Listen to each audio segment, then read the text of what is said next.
नमस्कार मित्रों।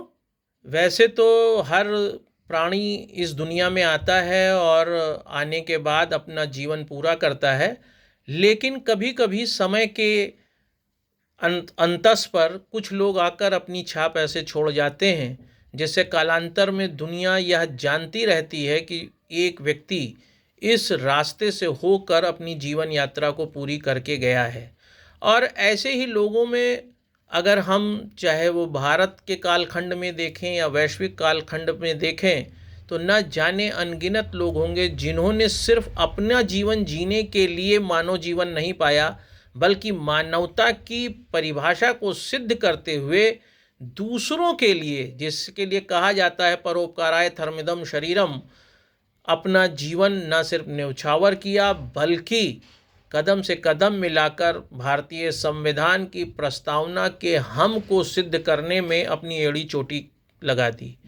ऐसे ही आज हमारे साथ उत्तर प्रदेश के सीतापुर जिले के श्री संदीप कुमार मिश्रा जी हैं, जिनके बारे में कुछ कहने से बेहतर है कि उन्हीं के मुंह से आज मैं आपको मानवता और सामाजिक कार्यों की उस रूपरेखा को सुनाने का प्रयास करूंगा, जिसमें वह वर्षों से अखिल भारतीय अधिकार संगठन के साथ जुड़कर न सिर्फ कुछ अच्छे कार्य कर रहे हैं, बल्कि बहुत से ऐसे लोग हैं जिनके लिए वह एक दीपक नहीं, प्रकाश स्तंभ की तरह कार्य कर रहे हैं। इसलिए मैं उनका अपने इस स्टूडियो में स्वागत करता हूं। और आइए अब मैं आपको सीधे उन्हीं के मुख से यह सुनाता हूं कि वास्तव में उनके जीवन यात्रा में कब, कहां, कैसे मानवता के स्पंदन ने एक दस्तक दिया और वह लोगों के लिए, सिर्फ अपने लिए नहीं, लोगों के लिए जीने के लिए आगे बढ़ते चले गए। नमस्कार संदीप जी, आपका बहुत बहुत स्वागत है। आप, जैसा कि मैंने अभी आपके बारे में बताया है कि आप वर्षों से अखिल भारतीय अधिकार संगठन से जुड़े हुए हैं, लेकिन मैं आपसे ही जानना चाहता हूं कि आप अखिल भारतीय अधिकार संगठन से कब और क्यों जुड़े। सभी को मित्रों नमस्कार। मैं अखिल भारतीय अधिकार संगठन से 2006 से जुड़ा हूँ। समाज में जो गरीब अमीर की जो खाई है उसको पाटने के लिए हम सब मिल करके, जैसे हम अगर चाय पी रहे हैं तो हमारा पड़ोसी भी चाय पिए, ऐसी भावना के साथ मैं अखिल भारतीय अधिकार संगठन के साथ जुड़ा हूँ। कब से जुड़े हैं आप? 2006 से। 2006 से आप जुड़े हुए हैं। वर्तमान में आप अखिल भारतीय अधिकार संगठन के किसी पद पर हैं या केवल सदस्य हैं? मैं अखिल भारतीय अधिकार संगठन का राष्ट्रीय उपाध्यक्ष हूँ। अच्छा, राष्ट्रीय उपाध्यक्ष के रूप में आप कार्य कर रहे हैं, वो भी वर्ष 2006 से, यानी करीब 17-18 साल आपको हो रहा है। तो मैं आपसे ये कह रहा था कि क्या अखिल भारतीय अधिकार संगठन से जुड़ने के बाद ऐसी घटना है जिससे यह लगे हम सभी को कि वास्तव में जिस संगठन के साथ आप कार्य कर रहे हैं उसने इतने वर्षों में मानवाधिकार, मानवता का कोई ऐसा काम आपके माध्यम से करा हो या कराया गया हो? जी, मैं धीरे धीरे अखिल भारतीय अधिकार संगठन की मीटिंगों में आता रहा, फिर वार्षिक उत्सव हुए उसमें आता रहा, फिर अंतर्राष्ट्रीय सेमिनार वगैरह हुए उसमें आता रहा। तब हमें लगा कि हाँ, अंतर्राष्ट्रीय सेमिनार एक जैसे प्रतिष्ठान में हुआ तो बहुत भव्य हुआ, मगर गांव की महिलाएं, उनको रोज़गार चाहिए, वो रोज़गार नहीं दे पाते, सरकार उनको रोज़गार नहीं दे पाती या धन अभाव के कारण वो रोज़गार नहीं कर पाती हैं। तो हमें लगा कि कुछ पैसे उनको दे करके छोटे छोटे उनको, जैसे झाड़ू बनाना है और रस्सी बनानी है और उनको गुड़िया वगैरह, गुड्डे वगैरह इस टाइप में बना करके उनको सप्लाई करके वो अपनी आर्थिक स्थिति मजबूत कर सकती हैं। नहीं, तो ये आपने कहाँ की महिलाओं के लिए किया? मैं सीतापुर की महिलाओं के लिए किया। अच्छा, सीतापुर की महिला किसी स्थान विशेष की? हाँ, स्थान जैसे कुष्ठ आश्रम हुआ सर, और हमारे गुरेपारा गांव क्या हुआ, और आसपास कई महिलाएं जो हैं हमसे जुड़ती गईं, थोड़ा थोड़ा सपोर्ट लेती रहीं और हम लोग सपोर्ट करते रहे और महिलाएं अपने हुनर से आगे बढ़ती रहीं। नहीं, देखिए, ये तो बड़ा सुखद है और आप बड़ी अच्छी बात बता रहे हैं। वैसे भी हमारे भारतीय संविधान के अनुच्छेद 21 में गरिमापूर्ण जीवन और जीवन जीने के मौलिक अधिकार की बहुत अच्छी बात करी गई है। और आपकी बातों से लगता है कि आपने उन महिलाओं को जिनके जीवन में जीने के कोई रास्ते नहीं दिखाई दे रहे थे, उनको आपने झाड़ू बनाने के उद्योग की तरफ या रस्सी बनाने के उद्योग की तरफ लगाकर उनके जीवन में आय के साधन उपलब्ध कराए। क्या अभी भी आपको लगता है कि वो इस समय महिलाएं आपके द्वारा जो प्रयास शुरू किए गए थे उससे जीवन यापन कर रही हैं? जी, वो महिलाएं और आगे बढ़ करके अभी तक सब्जी बेचने में प्रयास कर रही हैं और मशरूम की खेती की तरफ अग्रसित हो रही हैं। अपने घर में जो आस पड़ोस की जो बगिया थी उसमें सब्जी बो करके लोगों को वो कर रही हैं, आत्मनिर्भर बना रही हैं। इसी तरीके से राष्ट्र आत्मनिर्भर की ओर अग्रसित हो रहा है। नहीं नहीं नहीं, मैं जो कह रहा था, मैं ये जानना चाहता था कि जैसे आपने कहा कि आप जो कमाते हैं उसी में से कुछ हिस्सा आपको लगा कि अगर मैं दूसरों को दूं तो वो लोग भी अपने जीवन में अच्छा जीवन जी सकते हैं, और इसीलिए आपने महिलाओं की सहायता करी।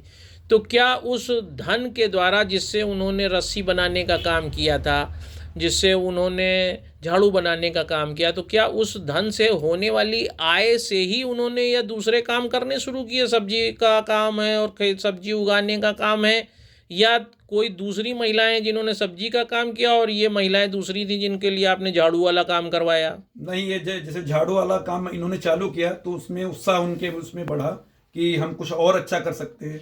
तो उनके पड़ोस में जैसे खेत वगैरह पड़ा था तो उसमें उन्होंने सब्जी बोना चालू किया सर।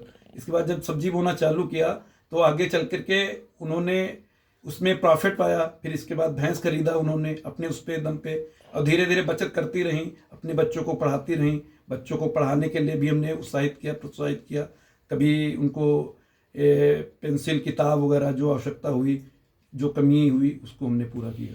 मतलब आपने उनके परिवार को एक सामर्थ्यवान बनाने में पूरी मदद किया है। जी सर।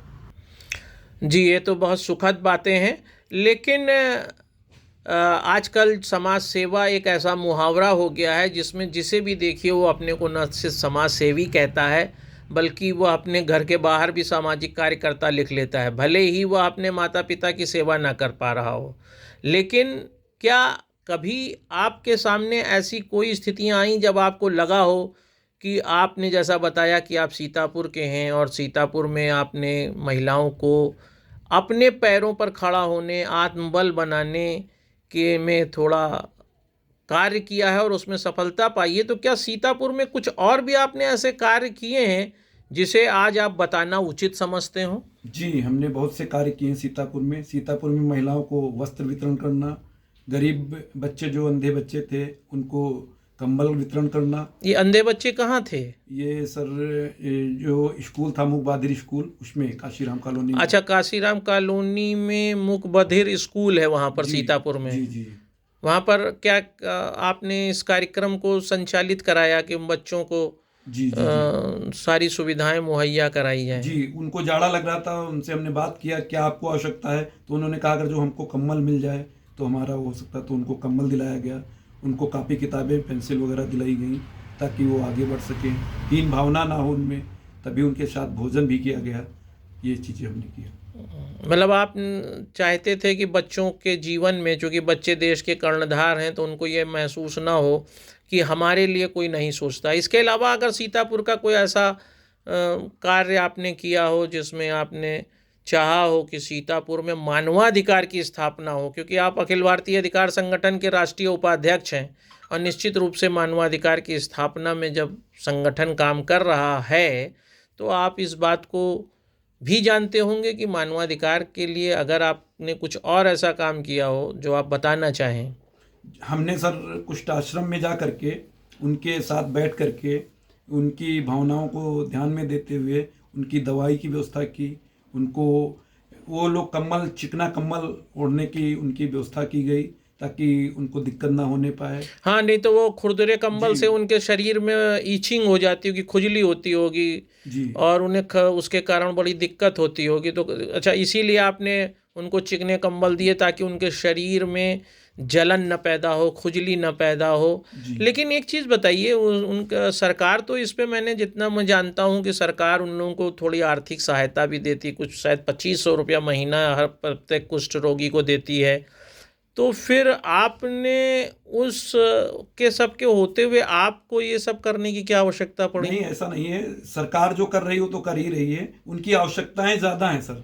अब मतलब उनको उस उन उतने पैसे और उस जो भी सरकार के कार्य चल रहे हैं उससे उनको उतना लाभ नहीं हो जी पा जी रहा जी है। जी। अब इसके अलावा और तो आप छोड़ दीजिए, जैसे टीबी रोगी थे सर, उनको एक किट देना था स्वास्थ्य के लिए, जैसे उनको दलिया दाल और विटामिन वगैरह इस टाइप में चाहिए थी, तो हमने उसको किट भी दी गई टीबी रोगियों को। अच्छा, मतलब टीबी रोगियों को ये निर्धारित होगा कि अच्छा, ये कुष्ठ रोगियों से अलग है या कुष्ठ रोगी ही टीबी के ना ना ना, पेशेंट वो थे? अलग है सर, वो अलग कार्यक्रम हमने किया। नहीं, ताकि कुष्ठ रोगियों का कार्यक्रम कहाँ किया था आपने? कुष्ठ रोगियों का कार्यक्रम हमने खैराबाद में किया था सर। अच्छा, कुष्ठ रोगी खैराबाद में है? जी जी, क्या खैराबाद। वहाँ खैराबाद में कुष्ठ रोगियों का कोई आश्रम या कोई जी वो है? जी, आश्रम उनका बना है अलग। तो हमने जा करके देखा, उनसे बात किया, तो उन्हें लगा कि हमारे उनमें आपस में काफ़ी दूरियां हैं सर। जब उनसे बात किया कि उनके साथ कोई बैठता नहीं, इस टाइप में नहीं किया, तो हमने एक जोड़ने का कार्य किया उनसे, उनमें लगाव हो, उनमें हीन भावना ना हो, इसलिए हमने जा करके उनके साथ बैठा।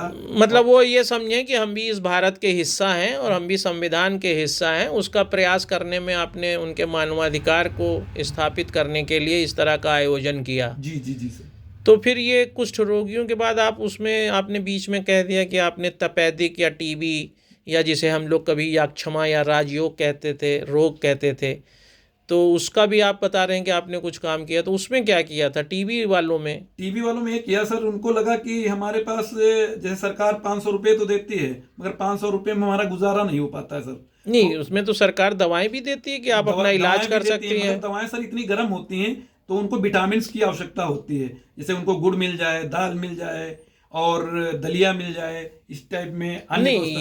ये मैं समझ गया कि वो दवाएं जो सरकार की तरफ से व्यवस्था की गई है वो शरीर में इतनी गर्मी पैदा करती हैं, उसके हिसाब से ही उनको एक पौष्टिक आहार भी चाहिए। जी जी तो वो पौष्टिक आहार क्या आप द्वारा उपलब्ध कराया जी, गया है? माननीय प्रधानमंत्री की एक मुहिम थी, उस मुहिम के तहत हम जुड़ करके प्रधानमंत्री जी से प्रभावित होकर के उसको हमने संचालित किया। अच्छा, आप उस मुहिम की बात तो नहीं कर रहे हैं जिसमें ये था कि प्रत्येक नागरिक जो लेना चाहे एक टीबी पेशेंट को गोद ले और उस गोद लेकर उनके 6 महीने के खान पान को उपलब्ध कराए, ताकि उनके जीवन में, क्योंकि यहाँ तक मुझे पता है इसमें ये व्यवस्था है कि किसी कुष्ठ रोग, अरे किसी टीबी या तपेदिक रोगी को लगातार जब वो दवा खा रहा है तो 6 महीने तक उसे पौष्टिक आहार भी चाहिए। और वो पौष्टिक आहार कई बार ऐसा होता है कि सरकार द्वारा दी जा रही धनराशि से उन 6 महीनों तक पूरा नहीं हो पाता है, क्योंकि दूसरी आवश्यकताएं भी जीवन में होती हैं। तो जो वो न्यूनतम पौष्टिक आहार चाहिए 6 महीना, आपका कहना है कि वो आप करा रहे थे? जी, हमने कराया था सर। कितने तपेदिक रोगियों के लिए आपने किया, कुछ अंदाजा? 40 तपेदिक रोगियों के लिए, लहरपुर सीएससी के थे सर वो। अच्छा, सीतापुर में लहरपुर तहसील है? लहरपुर तहसील है, वहीं पे अस्पताल है, सामुदायिक स्वास्थ्य केंद्र लहरपुर। अच्छा, सामुदायिक स्वास्थ्य केंद्र लहरपुर में आपने टीबी के रोगियों के लिए इस तरीके से कि वो अपनी दवा के दुष्प्रभाव से बच सकें, आपने लगातार उनको वो पौष्टिक और न्यूनतम खाद्य पदार्थ उपलब्ध कराया, जिससे कि उनका जीवन भी बचा रह सके। मैं सही कह रहा हूँ? जी जी, आप सही कह रहे हैं सर। निश्चित रूप से संदीप जी, यह तो एक प्रेरणा वाली बात है कि आप जीवन के हर पहलू में मानव को महसूस कर रहे हैं, चाहे वह तपेदिक रोगी हो, चाहे वह कुष्ठ रोगी हो, चाहे वह कैंसर का रोगी हो, चाहे महिलाएं जो संवेदनशील ग्रुप में आती हैं, चाहे वृद्ध लोग हों। लेकिन सबसे बड़ा प्रश्न है कि वर्तमान जब आप अपने साक्षात्कार में हमारे साथ बैठे हैं, तो ऐसा क्या कोई योजना आपके सामने है या कोई ऐसा प्रस्ताव है जो आप अखिल भारतीय अधिकार संगठन के साथ करने जा रहे हो या करना चाहते हो?